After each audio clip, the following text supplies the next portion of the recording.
Hi Nagesh. Hi, hi, hi. Yeah, you can hear me?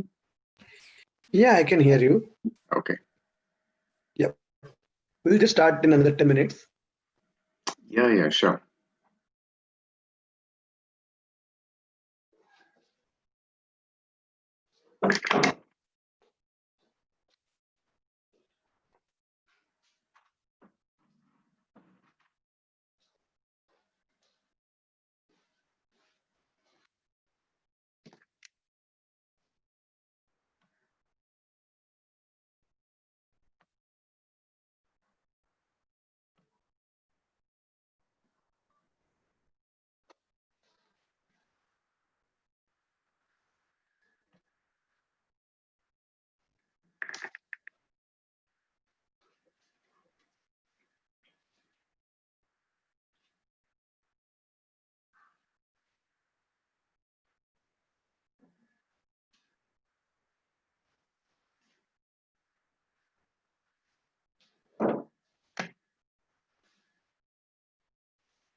Nagesh, can you hear me? Hello? Yes, we can hear you, sir. Yeah, Colonel, can hear you. Colonel, can you hear us? Yeah, I can hear you. Okay. And that is Krishna. Krishna, that's Colonel Navas. So Can't see Yeah. Krishna. Yeah, there.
We will get started in 2 minutes.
Good morning, everyone. On behalf of Yellanka Puttanalli Lake and Bird Conservation Trust, welcome you to the webinar on urban wildlife, wetlands, and the city.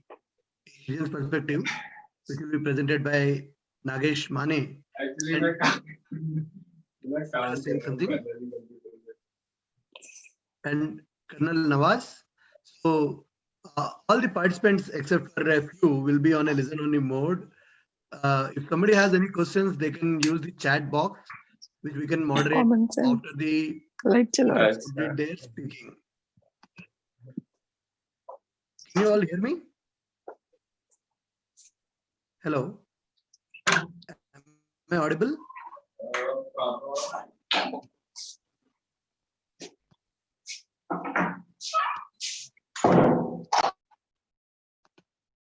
So, small introduction about us, who we are, and what we intend to do. Our story began way before 2013. The reason I say way before 2013 is when we formalized the trust in the name and style Yellanka Puttanalli Lake and Bird Conservation Trust.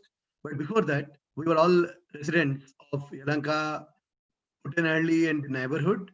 We all used to come and enjoy the lake for the beautiful birds that used to visit the lake every year. Eventually, we saw there was a decline of birds coming into the lake, and then we decided to work together to make this lake a better place and formed a trust in 2013. We registered the trust with an objective to have an integrated lake management development, restoration, maintenance, and promotion, invoke communities and residents, and educating the next generation, that is both school and college students and others who are interested about the environment, ecology, and others. As part of this initiative, today we are doing this webinar to spread the education. Of course, many of us are environmentalists and professionals in every different walks of life.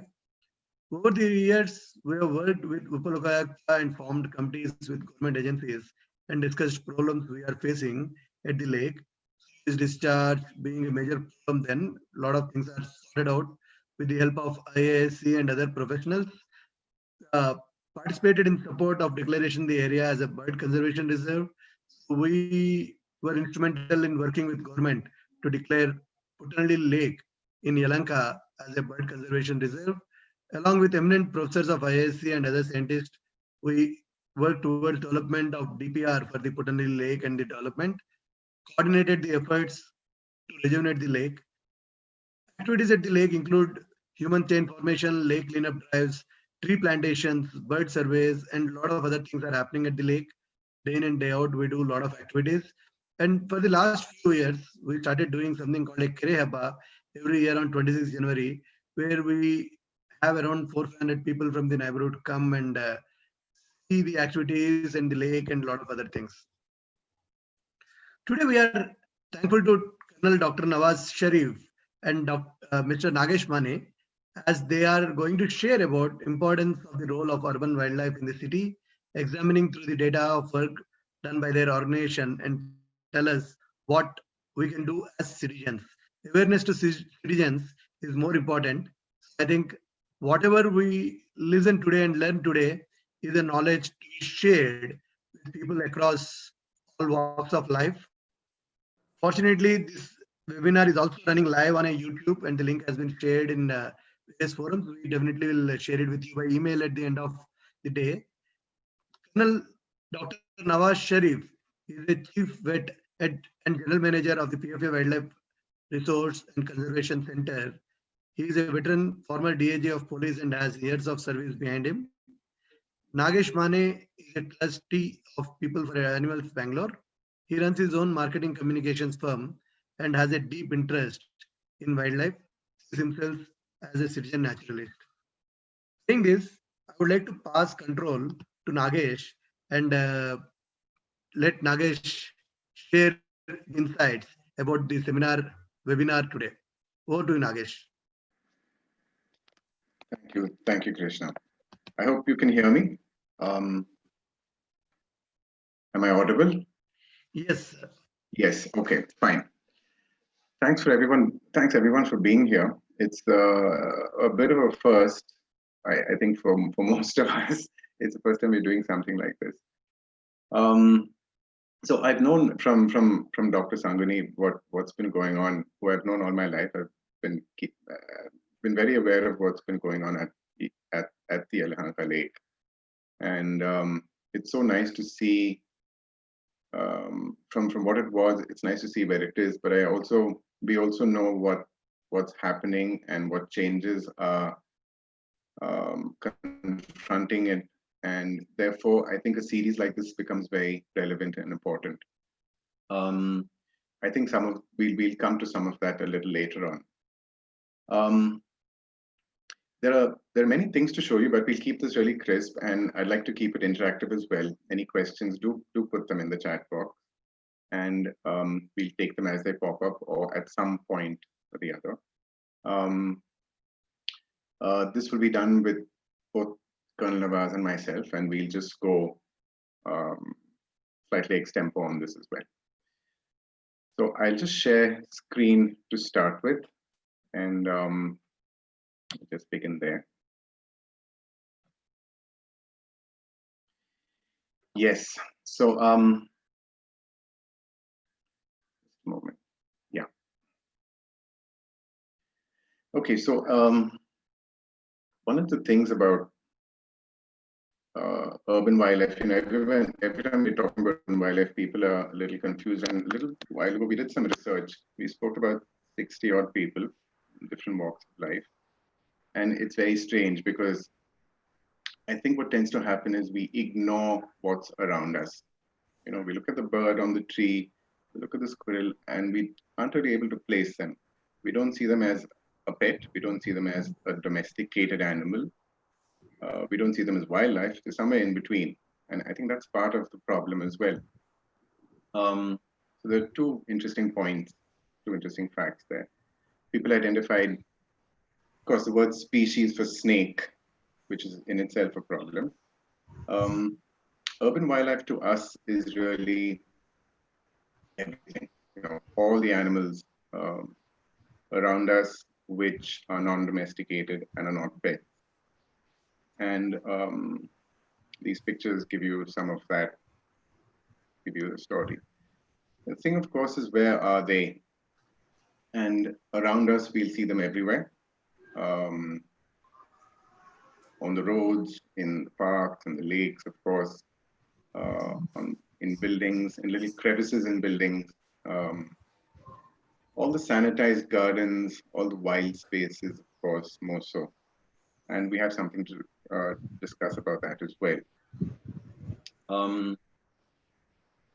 Let us tell you a little bit about what we do. And I'd like to bring the Colonel in here. Good morning, ladies and gentlemen. I'm Colonel Nawaz here. So, Nagesh, can you go to the next slide? Yeah. So people for animals are almost, we've been here more than around 25 years. So we have, we work on basically 4 hours. That's the first one, like you can see the rescue.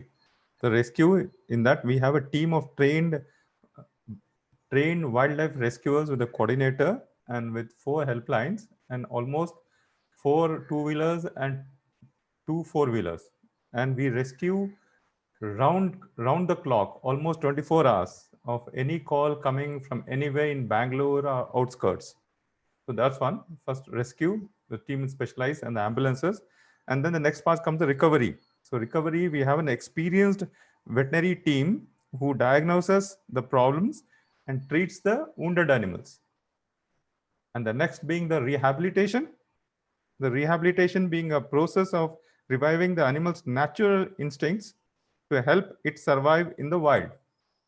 And then the final thing, which always gives us lots of happiness, we almost released 27,000 animals back into the nature of 200 different urban wildlife species. So release, it gives us lots of happiness, releasing a rehabilitated or a treated rescued animal into its natural habitat. So this is what basically the veterinary, the rehabilitation, and the release work is done. So we are basically a wildlife rescue, a hospital, a rescue center, and the conservation center. So this is a slide. You can see the figures are quite mind-boggling. So people are amazed. So I had done 2 youth TEDx talks in Bangalore. So many people, I had an audience of around almost 300 to 400 students and their parents and other citizenry of Bangalore. They were amazed at, they said, "Sir, what's a wildlife hospital doing in Bangalore?" So when I showed them the figures we've been doing, and they were amazed, looking at so many, it's almost 12,000 birds and almost around 10,000 reptiles and around 5,000 mammals. If you look at the other kind of species we've been doing, so there's been a lot of Bangalore being with unplanned urbanization, so the freshwater lakes being disappearing, and the trees are being cut. So there's been a lot of displacement. You can see, look at the figures, and these are not all the figures. I mean, this is just some of the figures. I mean, some of there must be other lot of huge urban wildlife. Yeah, I'd like to just jump in here, Colonel. So one of the things we must observe is that, so amongst the busiest urban wildlife hospitals in the world, and the concept is very simple, right? So it's a hospital for animals, non-domesticated, within city limits. There's one called St. Tiggywinkle, which is on the fringes of London, and they do about 10,000 animals a year. And that's a place where there's less development happening than there is in a city like Bangalore, and across most of India. So we can only imagine what the real numbers are that require rescuing. Yes, Colonel, please. Yeah, you can go to the next slide, Nagesh. Yeah, next. And these are some of the rare species we have rescued. So almost around 70 gray sandal lorises. So many people are surprised. You see, we have a child ecology environmental education program. We almost address around 6 lakh students from 5,000 schools. So many of the schools visit us. So when I show them this slide of sandal loris, Kadapapa, they ask, "Sir, is this in Bangalore?" So we have rescued many of the slender lorises, especially in places from Indian Institute of Science and the Bangalore Veterinary College, where there's tall tree line still existing in Bangalore. So previously, the history says there was a tall tree line from Andhra Pradesh to Karnataka to Tamil Nadu. So where this gray slender lorises used to transit across. I mean, they used to be good crossbreeding. Now there are only a couple of spots left in Bangalore. So like I said, and the spotted deer, the black bucks. So we have lots of spotted deers here in Turahalli. So last year also in summer, last year summer was very severe. So the lot of spotted deers were coming out in the road looking for water because all the water had dried up in the Turahalli forest, and they were being attacked by the stray dogs and by they were hit by the vehicles. So we did a project of Operation Quench Thirst last year. So we took water tankers into the Turali forest and started replenishing the water sources. So that really helped a lot. So the day we started replenishing the water sources, the spotted deer stopped coming out in the out from the Turali forest. So they are very sensitive, and even the human touch, stops their heart.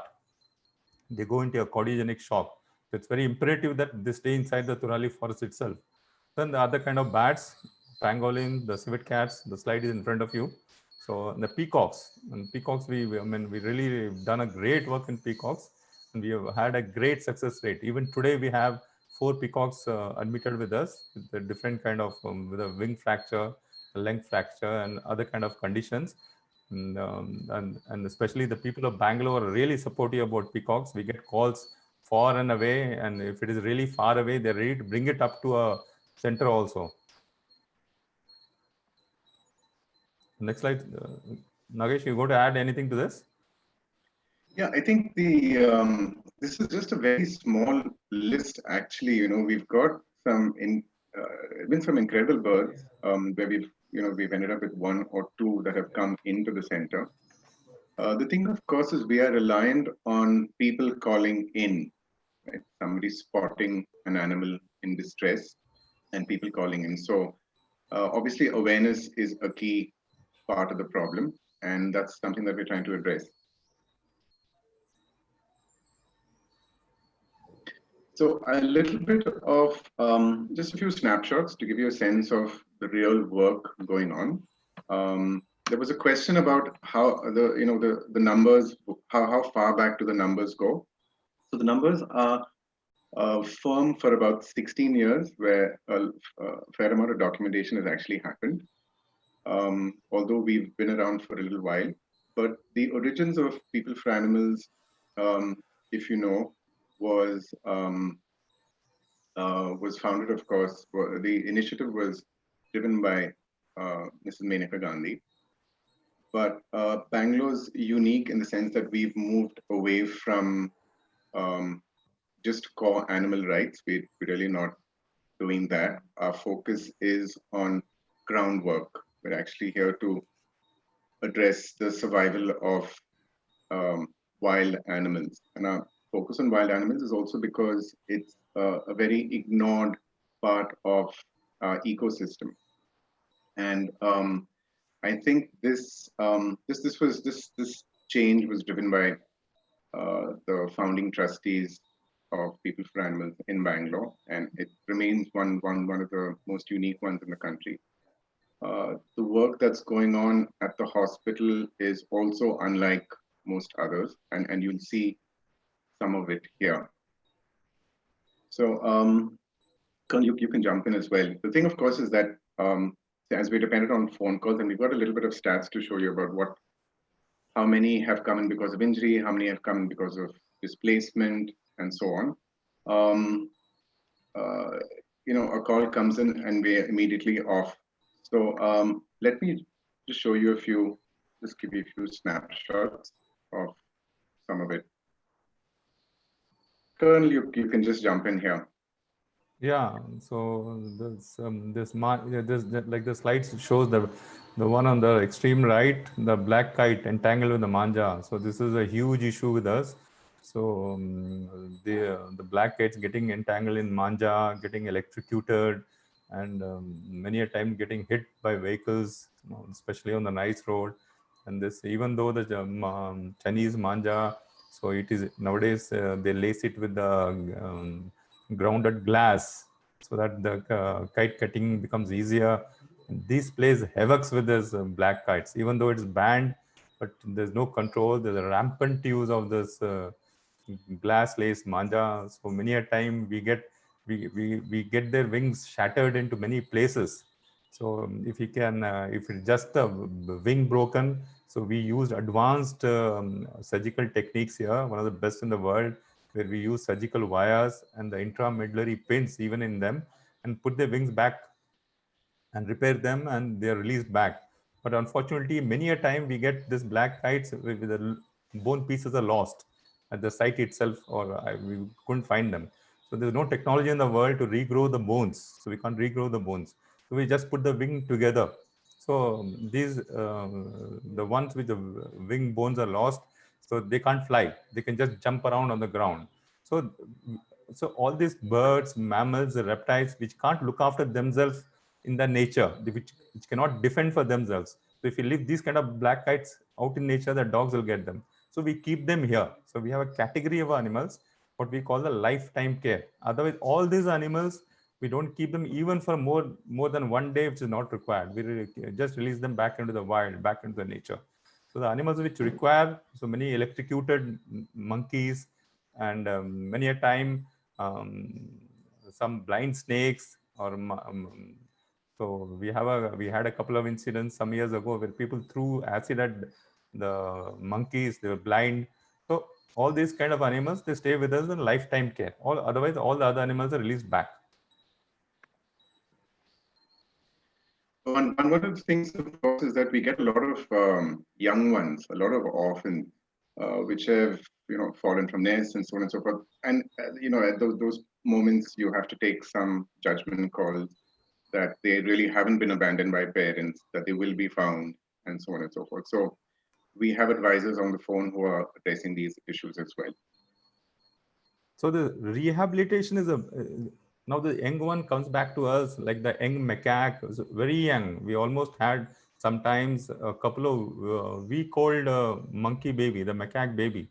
So it's a long, it's a long process of rehabilitating them. So initially we start feeding them milk, like the macaque babies. We have to feed milk once in 2 hours. The squirrel babies, we make a mixture of the honey, goat milk and egg yolk, and they have to be fed again by syringe drop by drop. So the rehabilitation, raising these young ones who have lost their mother or fallen off the nest due to any reason, the young macaques, the mothers having electrocuted and died, or have been died in accidents. So raising them needs a lot of compassion, patience. See, imagine feeding a squirrel 3 to 4 times in a day for 15 minutes, and you have to feed it by drop. The small bird, you have to make a small pieces of the mealworm and feed it, and take it by pincers, take it near the beak and mimic like the mother does. So we have to do 4 or 5 times before it opens the beak. Then you put the worm in. So rehabilitating them, raising them, and making them capable of looking after themselves in the wild. So that's a huge challenge to us. So I'll bring some attention here to some of the statistics. And this is important because it gives us a little picture about the city. Of course, first I'd like to point out the birds, because I think that's of consequence here today. And the pond heron, of course, because we're talking about the lake. But if you notice, so the gray patches indicate orphaned or displaced, right? And if you notice, the gray patches have overtaken most others when it comes to birds. And a lot of it, there are times when we find birds have just young ones have been found simply because of some kind of movement that has happened. A tree has been brought down, and that's one of the most common problems. There's a shift in the nesting site for whatever reason. It's either been removed by and so that's one interesting aspect, which you can, let me just point out right there with the bulbul. The parakeet, of course, a lot of it is because of captivity and fortune telling. The pond heron, the munia, the black kite, the barbet, the spectacled cobra, and this is interesting. You see, the largest value is really for displaced, and we've done about 5,000 plus spectacled cobras. Now, we're quite aware of the fact that when it's a snake, we are rescuing the the people from the snake as much as we're rescuing the snake from the people. And that's so when people call in saying that they've spotted a snake and it just needs to be moved, we're really just doing relocation, right? And we're doing relocation with a fair amount of science, but not enough. And there's a fair amount of study still necessary in an urban perspective for us to make some decisions. Yeah, we get lots of calls of people telling, sir, the snake, especially in the outskirts, the snake has come into our house. So actually, it's the snake has not come into their house. I mean, the human beings have occupied the dwelling places of the snakes. So we get, due to the unplanned urbanization, we get lots of cases, especially with the spine fracture. The spine fracture takes us a long time to recover. Like even today, we have about 8 cases with spine fracture. This is due to the indiscriminate use of the bulldozers and the JCBs. They just raise their dwelling places. So the diagnosis of fracture we take by X-ray and we set right the fracture. The fracture setting right itself takes to about 2 to 3 months. Then the nervous stimulation behind the fracture site disappears. So the snake literally gets paralyzed. So the process of getting regrowing the nerves, the sensation takes about 5 to 6 months. So intense rehabilitation takes place. So now we are using one of the latest physio laser techniques in rehabilitating them faster. And we are using the modern and the Chinese traditional veterinary medicine of acupuncture. So we are combining them both in rehabilitation of the snakes. By combination of this both, we have almost reduced the rehabilitation period from 25 to 30% now. It used to be 8 months, which is almost 6 months now. So we're using acupuncture, and acupuncture is not being done anywhere in the world. So we're the only guys doing acupuncture, the modern and the traditional veterinary medicine. I think the Colonel has already spoken a fair bit about some of the treatments, but here you just get a snapshot. So we do have a certain amount of facilities, and of course, the picture of the pangolin is an important aspect, because I don't think today we can talk about urban wildlife without the context of the coronavirus, and perhaps we can talk about that a little later. There's a fair amount of diagnosis that goes into our approach before we actually do the work. The Colonel, being the vet, of course, is naturally talk about that. He's spoken a little bit, but there's an interesting bird on the bottom right, a vulture. We had 2 of those at one point. You can see casts for wings and for legs. Colonel, perhaps the procedure here. Yeah, the terrapins, we get many of the terrapins, the turtles being run over by 2-wheelers, and the shell get cracked, like the one in front of you now. So this takes a long time. Like this terrapin took almost about more than a year to be rehabilitated. It took us about 6 months to set right the fracture. Now we are using surgical pins and wires, and this is an old photograph. Now we are using what is available latest in the world. That's the titanium plates. We are putting, I mean, there are very few people in the world who are using titanium plates. So now we're using titanium plates to heal the fractures. And like this guy in front of you, we healed the fracture, I mean, got healed within 6 months, but he lost sensation in both his hind legs, his flaps, there was a paralysis. So we have to do a rehabilitation to get this nervous sensation back, giving him lessons in swimming and hot water, laser. So almost took us almost 4 to 5 months to get the sensation back, after which we released him. Here there's a cormorant. So we've picked obviously species which are connected to lakes, and it's very important for us. We've had a fair amount of predatory birds as well. And again, for different reasons. Lots of brown owls, lots of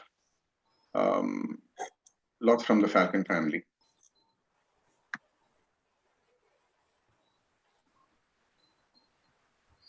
So like this slide shows, this is how, I mean, sometimes um,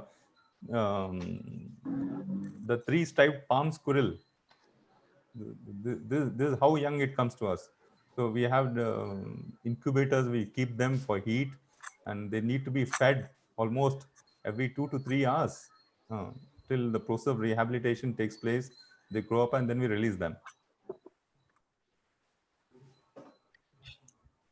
The approach to rehabilitation, of course, is very long-winded, and there's a huge learning curve here, and that's some of the wealth I think that we have. We've had enough numbers to be able to come up with solutions that seem to be working for specific kinds of species. All the young ones that the Colonel was talking about.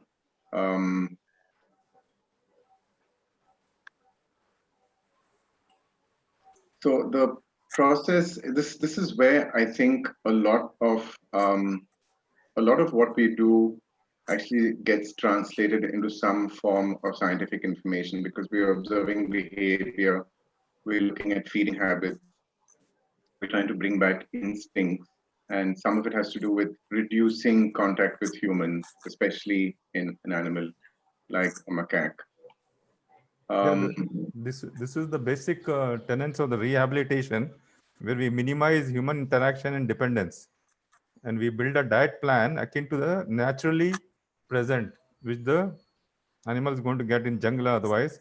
We enhance the natural instinct to search or hunt for food, and we modify enclosures in such a way to stimulate natural conditions as best as possible. So here, if you notice, we have a young child who's helping one of our vets create this little habitat for the jackal, and we do that. We have a volunteer program where we'd like young people. In fact, that's how I became a trustee. I went in there with my daughter one day as a volunteer, and from then on, things just moved, and I became a trustee a couple of years ago. But the volunteer program is a very strong one, and we're looking to revive it as the threat of the virus subsides. And we have a strong internship program also. So we have veterinary students coming from the Royal Veterinary College from London interning with us, from South Africa, Iran, and I mean they can't get such a from Kerala Veterinary College, from Bangalore Veterinary College. So they have a rich exposure to the practical surgery, medicine, and the clinics.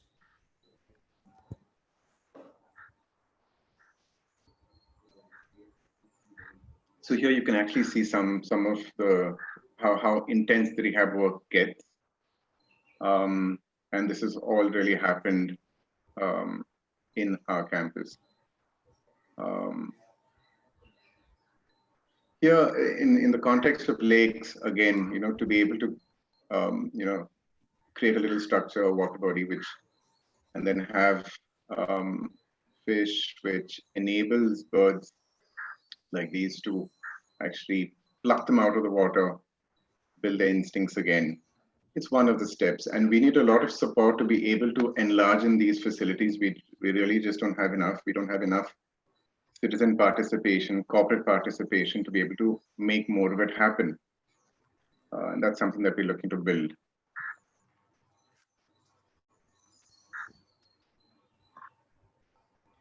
The idea, of course, is then ultimately to release them back.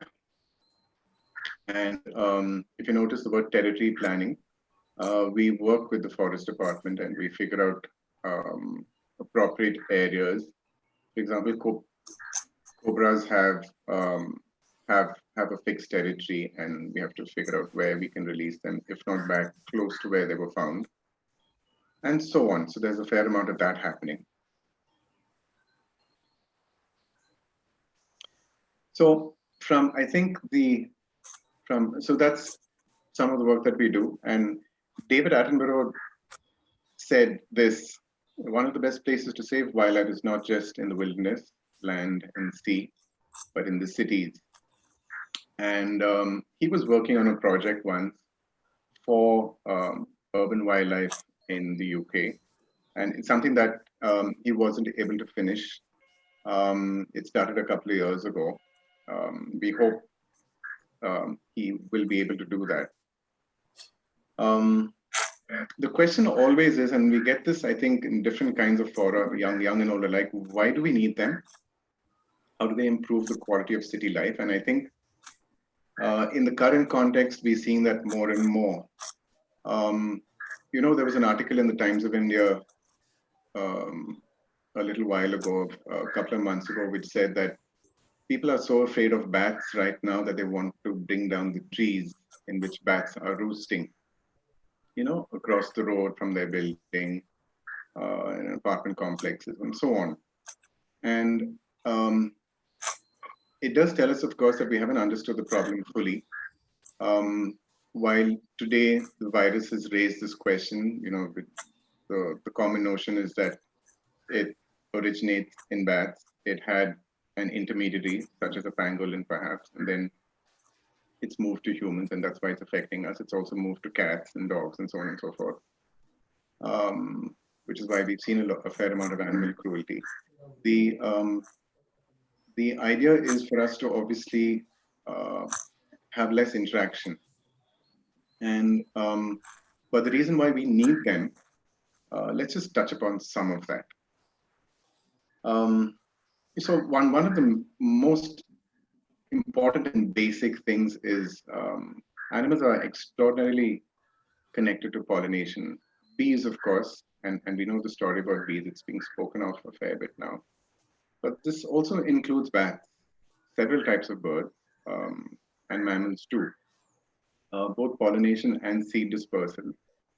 And I think the issue with urban wildlife as opposed to wildlife in the wilderness is that we don't have enough research. So over the years, we've tried to garner as much as possible from various sources. Most of them are international sources. There's very little work being done in India. That's one of the things we'd like to start doing, and we'd like to partner with different kinds of people to be able to make that happen. But here's an interesting fact. Animals pollinate 75% of our food. Of course, bees constitute a very large number here.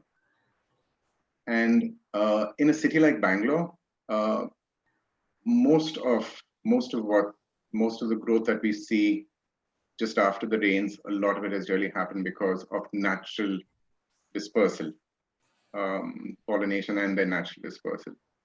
And that's a very large number. And without the green cover that we have currently, not just in our parks, but on our roadsides, whether it's a small little bush or it's a stretch of grass or what ultimately becomes trees, we really have to be grateful for all of it, because trees ultimately are helping control our temperature. And apart from that, they make the air cleaner. So here's some information related to us. We've put together some amount of statistics. We see this as being very connected to the health of the city. Now, even a city like New York, has several parks, and Central Park is massive, very, very important space. And the numbers that we have are tremendous compared to a city like that. And while they are trying very hard to build their urban wildlife, I think we are slightly at odds. And it's very nice when we have citizens trying to maintain habitats. We look at the number of species that we've rescued, and this is just a small map to give you a sense of the numbers. We've obviously had a fair number of bats, a lot of squirrels, and the unfortunate thing about squirrels is that behaviorally they have very specific zones of operation. They're not big wanderers. They have a nest and they don't go too far. So it's so when we have a large number, it sort of tells us a slightly different story, and we're trying to figure out what's really happening here. 26% of our total rescues are pollinator species, pollinator or dispersal species. The second thing is, of course, disease control. We have insect vectors, we have pests, rats, for example. And of course, we have a lot of decomposing organic waste, which is typical of Bangalore in the situation that has existed for a few years now.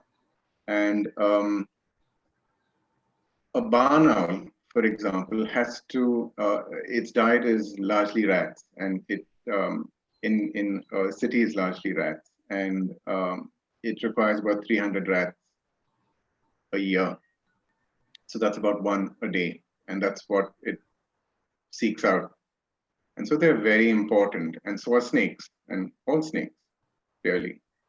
The venomous and the non-venomous, like the rat snake here. And of course, we have the very busy crow and our kites, and we have to be grateful, I think, for the number of kites that we have, because they're really picking up the organic matter. The numbers here are really large, and every time we're looking at how this relates to our lifestyle and our way of living, we're always a little concerned. So here are some of the numbers. You see a red-headed falcon, right there. That's not a small number for the ratio that we've got,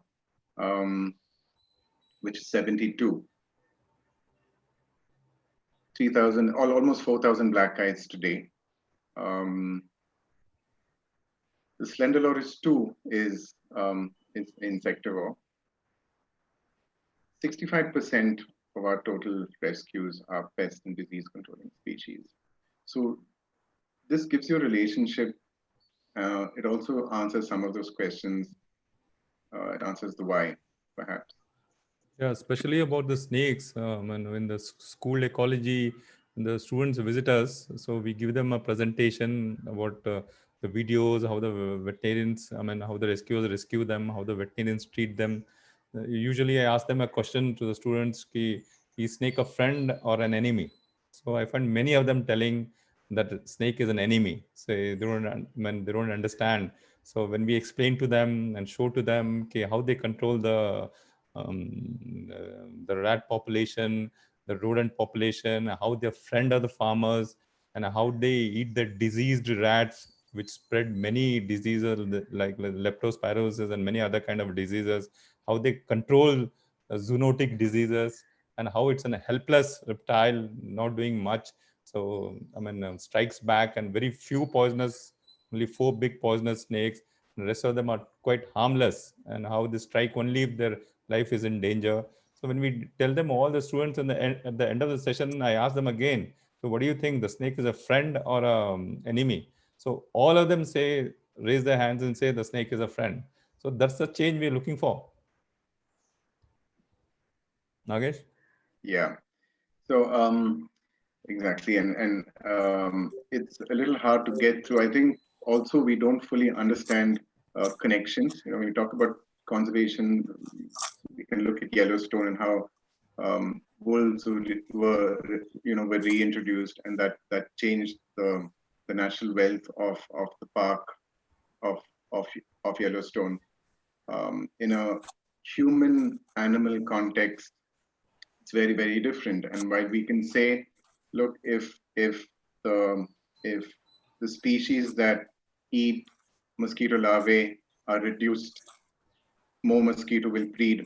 As more mosquito breeds, chances of diseases like dengue and malaria spreading just become higher.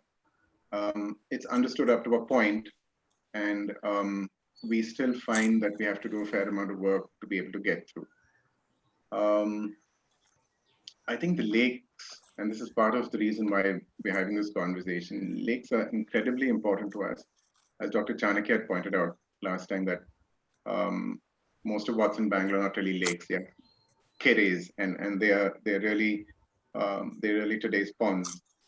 But I grew up in a place called Richmond Town, and in the early 80s, there was this place called Mud Tank, which is what the current hockey stadium is. And mud tank was, we used to call it mud tank. Mud tank was a pond, very lovely body of water. And that's where I spent most of my childhood days. And that's where my fondness, I think, for insects and small animals really grew. And it's very strange as time has passed that we see the need to um, urbanize almost everything. The concept of development is connected to hygiene as opposed to wilderness. And it's important to have pockets of uh, wild vegetation, parks, walking spaces, and of course, lakes and areas. So for us, we've always viewed, and this has been part of the discussion internally. We've viewed if you look at the way a lake is being managed and maintained naturally, more so, it gives us a sense of the quality of what's going on. I think we're all quite aware of the fact that frogs, as a group of animals, are very sensitive to changes in water, and a good frog population indicates a better quality of water in most cases. And I think these are important indicators. So we see wildlife as being a very good indicator, and the quality of wildlife and the density, very good indicators of the state of pollution in most habitats, whether it's a park or a lake. Excuse me. I have two questions. My name is Adhish. I have two questions. One is about Yes. I heard in Gir National Park there was a disease that used to kill lions. What is that about? And in my second question, in circuses, animals are badly treated. And how they captured and badly treated and captured? What are we doing about that? What are we trying to do about that? Yeah, about I can answer that about the diseases in the lions. So it was a blood protozoan disease where blood protozoa enters the red blood cells and causes it rupturing. It's known as babesiosis. It was a blood protozoan disease, so basically transmitted by ticks. So like the one common in dogs also, what you call tick fever. It was diagnosed with that, and it was treated accordingly. So other one, now the circuses are banned as such. So Yeah, circus is a band, and we're quite firm about that too. yeah. We've had animals animals. gone?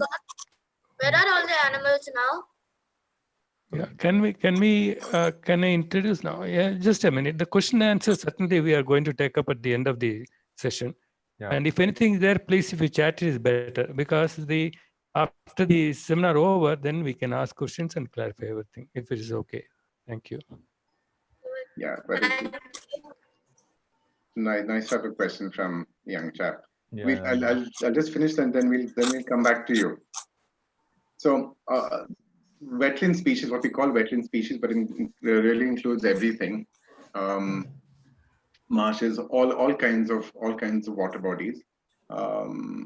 We've had a fair amount of turtles and tortoises and terrapins, of course, and that's not really a good thing, because it does mean that they're being pulled out of that very defined habitat, the shores and the reeds around these little bodies. We see a lot of commonality between the species that it's incredible, the list that was shared with us about concerning the number of species that the Yelahanka Putney Lake has seen, birds mainly. It's an incredible list, and I think there were two lists that were shared. One had close to 200, and another had 140 odd across different periods, and it's so nice to see that.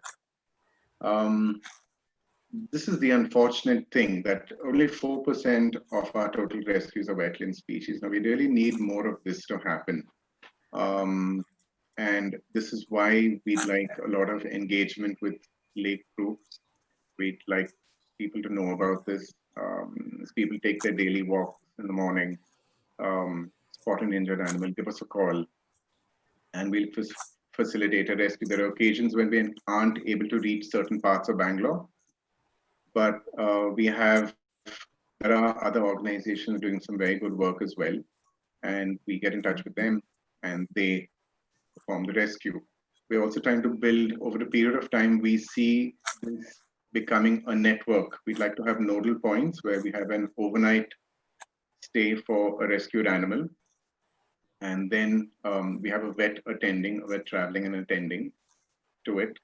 Or the animal is brought to our center where it goes through whatever treatment required. This is a number that we really like to see going up because we know that this is very critical. There's a lot of research to be done here. We need this relationship between the habitat of a pond and a lake to be, we'd like a lot of it to be discussed a little openly. One of the things that I must point out is that, in the act of trying to change things in, the way we are all looking at animals and urban wildlife, we've sort of outlined why they're important. It's necessary to put it in perspective with the kind of policies that are currently existing. For example, when we want to pull down a tree in Bangalore, the most critical things seem to be, what species is it? Is it a threat to human life? Is it a threat to property? There's no mention or no question regarding the species. Is it home to a slender loris, for example? Is it part of a corridor?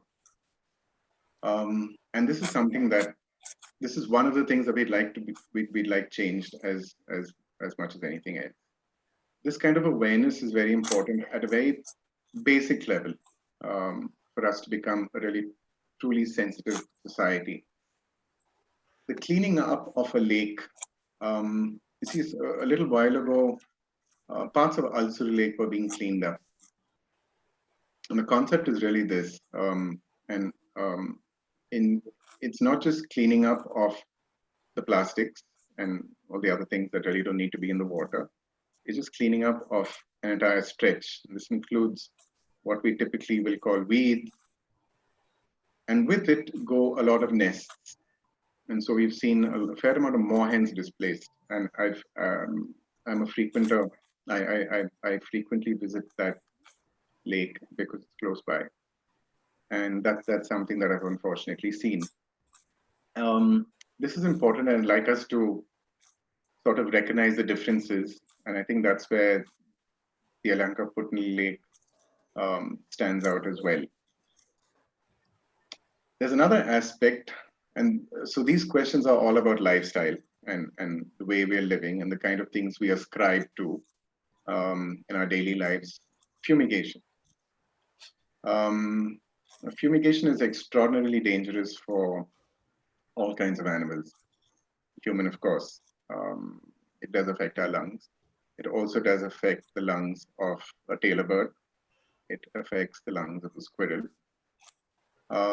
As much as we want to get those mosquitoes away, it is a danger. And that's not something that we'd like people to take a stand on fumigation too.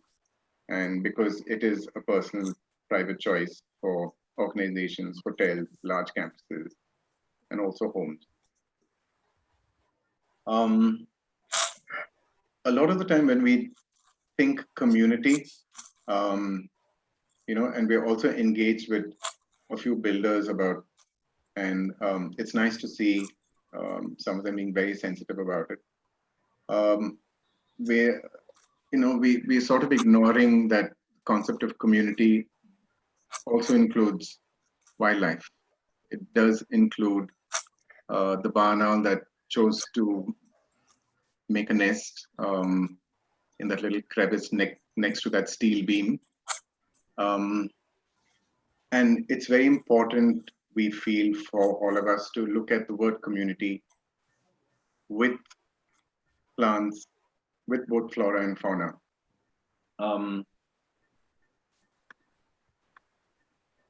So this just is a perspective of everything that we've really spoken of. And urban life is very dependent on everything there. And I think that's more important. You know, during the period of the lockdown, there were a lot of stories about how animals are emerging because of less pollution, there's not enough noise, and so on and so forth. Let me put some of that into perspective. The fact that there's not enough research is troublesome, and we'd like some of that to start, but here's what we do know. Now, some of the information that we have from across 3 years, we have a lot of it, and we're still mining through some of the data. This is by no means an empirical data, because it's based on awareness levels, and when people call in, it's for a certain reason. The spectacled cobra, you see the spikes during May, June, July. It's around the rainy season when it actually starts spiking. That's been largely true for 3 years. That's because of hatchlings. So some of it we're able to explain. The bonnet macaque, though, we are not able to explain entirely. The rose-ringed parakeet as well, we are not able to explain entirely yet. So we have several trends like this across the years. And when we put data together, we see some very interesting facts. We'd like to perhaps do another session where we can look at it a little more closely in relation to wildlife in parks and wildlife around lakes. What's different? And here's why we say that when we are applying concepts of conservation, and we loosely talk about why conservation, while that conservation in a forest can be done in a certain way, and you make certain choices there. Are you ready to go? Are those the same kinds of choices we can make in a city? So here are 4 things, and these are from studies from different parts of the world, largely from Europe. There's something called neophilia, right? And so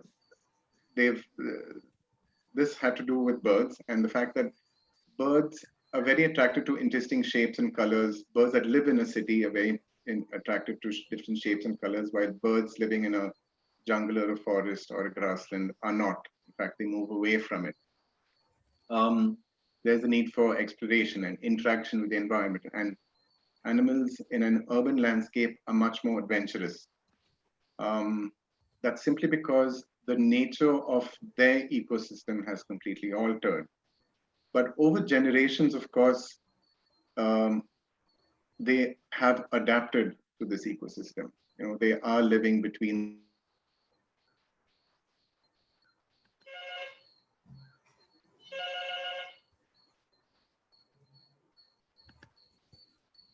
Lost you, Nagesh?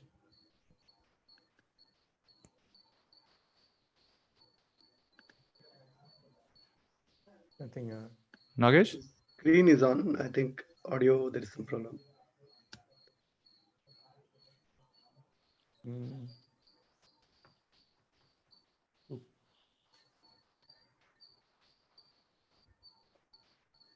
So I think till Nagesh comes on. Hello? Yeah, we are able to hear you. Yeah, I can just summarize about what we can do. So if you've seen a wildlife animal in distress, what can as a citizen can do? So normally if you can approach a wildlife animal and does not run or fly away, it probably needs help. The help needs to be rescued if it has open wounds or some it's bleeding, it appears unable to use one of its legs or wings, does not move in several hours, or if it is trapped in a closed environment and is unable to find a way out. So what are things to do and what not to do? So you should contact us. We have a rescue helpline which works 24 hours, and take a picture from a safe distance without disturbing the animal and send it to us. So we'll know what kind of an animal it is, and what to do. And do not feed water or food unless specifically instructed by our rescue center. Many a times, especially the black kites, birds, people try to stuff food inside, and it goes into the wrong respiratory tract, and the bird, I mean, it could have been saved by the primary rescue, of course, because the secondary intervention of the human being and having forcibly stuffed water or food um, into the mouth, which has gone into the respiratory tube, and they die due to foreign body pneumonia. I should never do it. Just keep a bowl of water. If the bird wants, it will go and drink the water. So once confirmed, we will send a rescuer to the location as early as possible. So do not add stress to the animal and keep curious crowds away. So once rescued, we diagnose the problem and provide an update to the rescuer. Nagesh, you're on? Yeah, I'm back. Yeah. Yeah, sorry. Just went off. We're almost done. Just a couple of more things.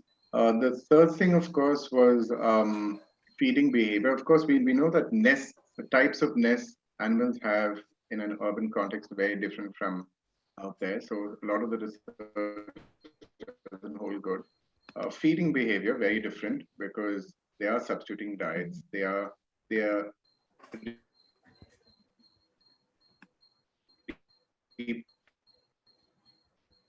also the concept of availability is very different. Fear of humans and other animals, of course, changes. There's something called flight initiation distance, which is what's the distance between a human and the time a bird wants to take flight, especially birds. And they found that in cities, it's much less, 6 to 8 meters, whereas out in the forest, it's much more than at least twice as much as that. So there's a lot that we really have to do, a lot that we really have to explore. We'd like to partner with the Lake Group, of course, to have some of this research happen. One key observation is that it has been found that mutations in urban environments are really happening twice as fast in several kinds of species. Or mosquitoes in the London Tube. We don't have enough information here. Lastly, and here's something that just for everyone, we really need to protect habitats. And what the Yelahanka Lake and Bird Conservation Trust is doing is extraordinary. The fact that they're currently faced with a situation where the nature of the lake and the current state of the lake is being threatened, and they've taken a step. They've actually gone to court on it. I think that's very good. But we all have to do that. We have to protect the tree in our garden from being brought down, as much as lots of trees being brought down for no specific reason, or where we can have an alternative. Second thing is let animals be. I think that's very important for us, and it's really nice if all young and old can just let animals be and let them go about their business and their lives. Help them survive. Call us if you need a rescue. Help them. A dehydrated bird is not too difficult to deal with, and we can always advise you on how to do that. And very importantly, please tell people, please pass the word around. Last, I'd like to leave you just with this thought. A city that's designed to support its wildlife is a city that favors sustainability. And to us, it really just means a cleaner and better lifestyle. And I hope we can appreciate that and make a difference.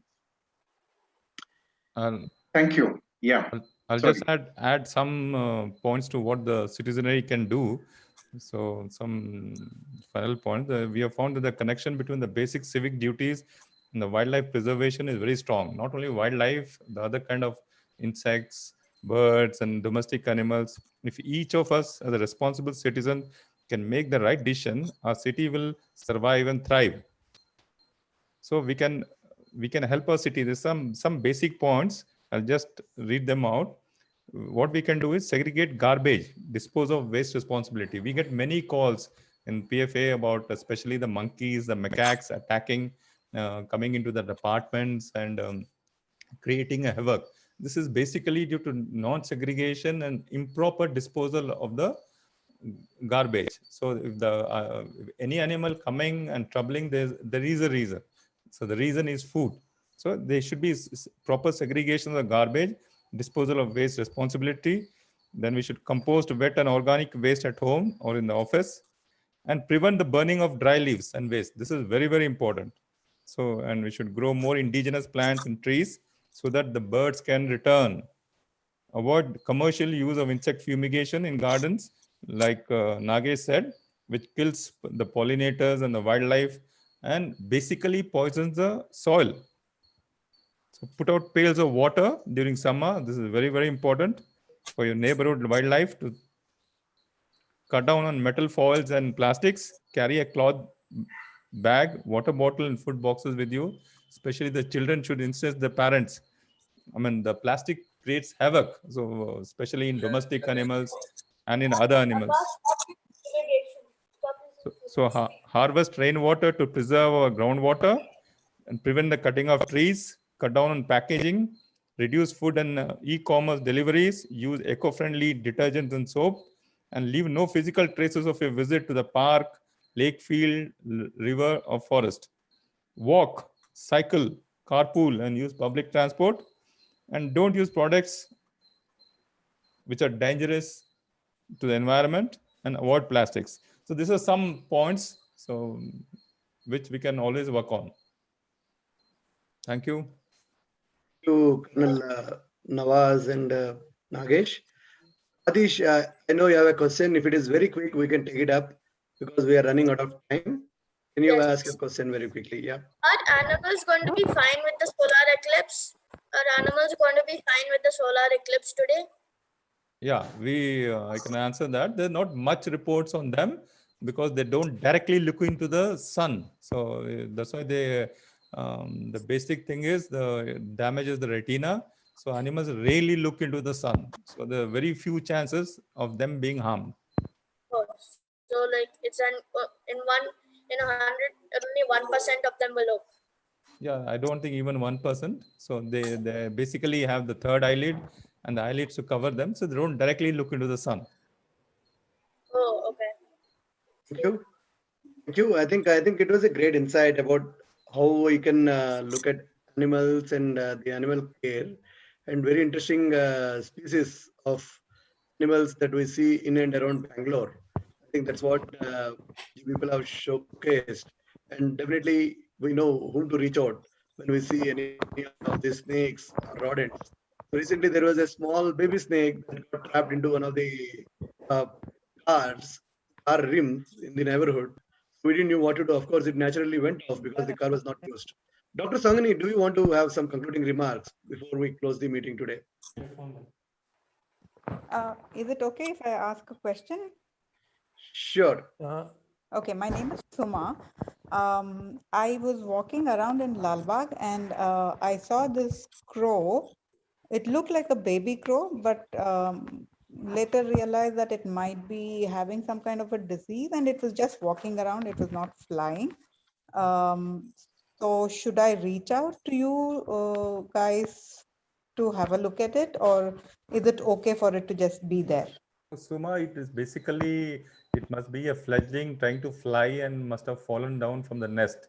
So basically the parents will look after it. So they must be around that place. So we bringing any bird or a young one here, we first of all avoid separating them from the parents. The parents are the best rehabilitators for them. They're the best trainers. They look after them best. So unless he has moved out from that area where the parents are not there, moved out far away, he can't be looked after, then we'll come. So even today we have about 25 fledglings of the house crows and jungle crows getting rehabilitated. So we'll be glad enough to come if the parents are not around. Thank you. I'll when I walk today, I'll just have a look and then Please get do. back. Please. Thanks. We can take more questions by email. If somebody has questions, you can drop an email, YPLBCT@gmail.com, and we can forward it to Nagesh and Colonel for the answers, and Yeah, we we can have respond it back. an interactive website, so we can go to the website. The numbers are there, so we work round the clock. We can contact you you can contact us by email, by telephone. We are very active on the social media. You can raise queries on the social media also. We'll be very happy and glad to answer them. Sure. I think there's one thing, if I can, yeah, if I can just jump in, I think it's very nice to have had Dr. Chanakya also listen in, and there's another gentleman called Gopi Sundar who's also been listening, and he's part of the Crane Foundation, doing an immense amount of work, and he's doing some work on patterns of urban wildlife in Delhi, and so we hope to be able to get him in to do some more work with us here in Bangalore. He's from Bangalore, former classmate of mine, and yeah. So thank you all for listening, Dr. Sanguni. Sorry, yeah. Okay. So Colonel and Nagesh, Mane, thank you very much for giving a perspective of what really happening on the animals' welfare and the hospital. Though now I have seen some of the activities around our lake towards that area, unless we educate the children especially, we have to get out of the ignorance where people think that birds are nuisance to them before starting our trust and regenerating the lake. People are worried about why you worry about the birds when we have to take care of the basic needs like walking path and gym and other facilities not available around that area. And we took some time to educate them, tell them what is happening. And the awareness is very important. As you pointed out, that we had to create awareness around the people around what is wrong. For example, some people asked, especially on the lockdown period, a lot of rats have disappeared. And in Yelanga New Town and the gardens, the rats usually come and make a lot of holes and spoil it, but that is stopped completely. The reason is because we never even venture out, and the birds have their own. Barn houses are plenty, I saw in our locality, and the rats started disappearing. The link is very important. That's what we miss it. So thank you for bringing, and certainly our trust is working towards especially this lake is for educating the flora, fauna, and the birds link between the nature and ourselves. So hopefully we will be able to achieve what we need to, and with the support from all the citizens around this lake. So back to you. Yeah, back to you, Krishna. Nothing else from my end. Sure. So thank you, Colonel and Nagesh once again. And I think it's good to have people like Gopi Sundar in the meeting. Obviously, Gopi, we will be waiting to listen to you sometime soon in one of these Sunday webinars. And Dr. Chanakya has been instrumental, and we have been working with Dr. Chanakya on a lot of initiatives already. If anybody has any questions, I would request them to either post it in our FB page. I have given the link. Adish, I see you raising your hand, but yeah, we are running out of time. So we have given the link in the comments section. I have given the link to our Facebook page and our email. Please go ahead and drop your questions on the Facebook page, and we can forward it to Dr. Colonel Nawaz and Nagesh, or you can go to their website and you can post if it is something specific to animals and animal rescue. Thank you very much, and we will. There is a YouTube recording happened for the entire video, which I will share in the Facebook page. People can pass it on to their friends and others who have missed this event today. Today we had a wonderful attendance of close to 50 people, both on YouTube and Zoom. And we would be looking forward for more attendance as we start doing more and more webinars. Thank you, everyone. Thank you. Thank you. Thank you. Thank you very much for having us. Thank you. Thank you. It's Chanakya signing off. Great talk, both of you. Yeah, Thank you, Dr. Chan. thank It's an introduction to. Okay, Seema is in the background. you. Okay, Siba. Both of us are watching it all the whole on the TV, so it was nice. Thank you, Sanghu. Thank you. And sign off. Thank you. Sign off. Thank you. Thank you. Catch you up Thank there. you. Bye.